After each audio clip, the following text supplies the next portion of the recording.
Hola a todos, soy Carlos Urrunaga. Estamos en 360 Segundos de Centro Católica con Óscar Esquipapietra. Óscar, esta herramienta tan importante, ¿no? Para promover la inversión, que son las alianzas públicas y privadas.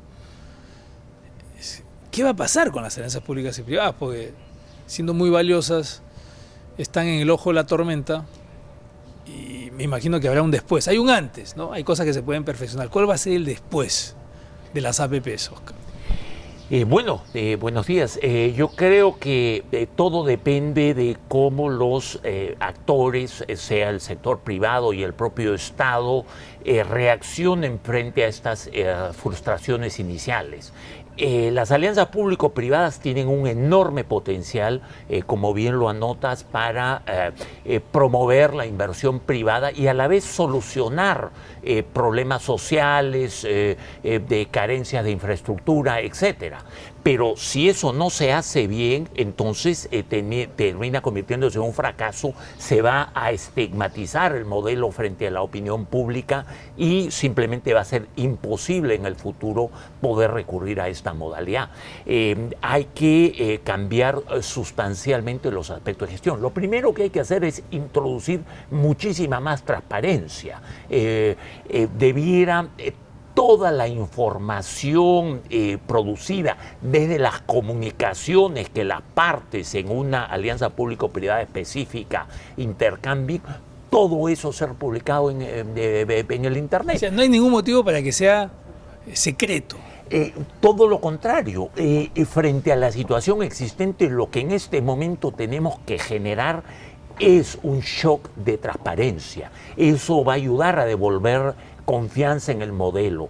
Al lado de eso, ciertamente hay que ajustar mucho tanto el marco normativo como los mecanismos de ejecución. Una alianza público-privada implica un cierto equilibrio entre contraprestaciones, entre obligaciones de parte del sector privado y del Estado. ¿Y cómo lograr ese equilibrio? Porque lo que se observa es la pérdida del equilibrio, supuestamente. En algunos casos, de una manera más notoria que en otros. Pero ¿cómo lograr que se preserve? ¿Quién tendría que velar por esa preservación? Si estamos discutiendo el hecho de que no existe equilibrio, es cómo lograr que las instituciones que debieron velar porque ese equilibrio se mantenga vuelvan a su rol inicial. Bueno, yo creo que hay un problema de fondo subyacente y que tiene que ver con el fortalecimiento de las capacidades del Estado. Las capacidades de gestión del Estado y en particular de quienes participan en el diseño y la implementación de las alianzas público-privadas por el lado del Estado es todavía sumamente débil y extremadamente poco transparente. Tenemos que contar con mejores equipos profesionales. Eso significa mucha más inversión para pagar realmente remuneraciones que sean competitivas y eviten que los funcionarios públicos terminen cobrando por debajo de la mesa a la contraparte en la alianza público-privada. En segundo lugar, existe mucha experiencia internacional a la que podemos recurrir a través del apoyo de organismos internacionales como por ejemplo el Banco Mundial o el Banco Interamericano de Desarrollo. Ese es otro aspecto que no estamos como país aprovechando suficientemente. Hay mucha asistencia técnica, mucho conocimiento, buenas y malas experiencias de otros países, a todo lo cual podemos acceder trabajando conjuntamente con estos organismos internacionales. Ahora, las adendas, ¿no? Es decir, existen contratos iniciales, adendas y contratos finales distintos a los iniciales diametralmente, o sea, es en oposición completa.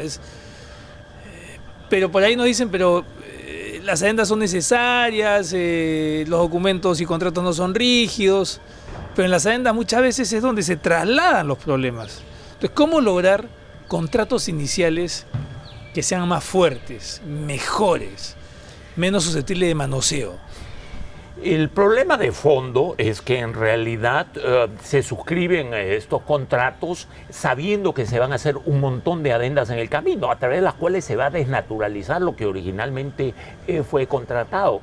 Eso es absolutamente inaceptable. Las adendas tienen que ser un recurso excepcional. Sin duda pueden existir en el proceso de ejecución situaciones que no fueron previstas o circunstancias que han cambiado, en función de las cuales se puede de modo muy excepcional justificar una adenda, pero contratos con 6, 7 adendas, eso es una burla a la opinión pública, eso es una burla al proceso competitivo que debe preceder a, digamos, el proceso de contratar una alianza público-privada. Eso tiene que cambiar, de ninguna manera debe permitirse ese tipo de prácticas y estamos viendo ya los resultados. Los funcionarios que estén involucrados en este tipo de situación tendrán que justificar muy exhaustivamente por qué razones se está aprobando una adenda y eventualmente esto tendrá que ser de conocimiento de las autoridades judiciales para determinar responsabilidades administrativas y penales. Ahora, si bien es cierto, las horas son diversas y los sectores también, ¿cómo lograr, Óscar, por ejemplo, tú tienes contrato del sector X, contrato del sector Y, contrato del sector Z, en fin, y puede estar todo el abecedario. Entonces y los contratos muchas veces no se parecen el uno del otro ni tienen partes que se repiten. Es decir, en el Perú se concesiona una vía, pasa un huaico y pasando el huaico te enteras que nunca estuvo asegurado, ¿no?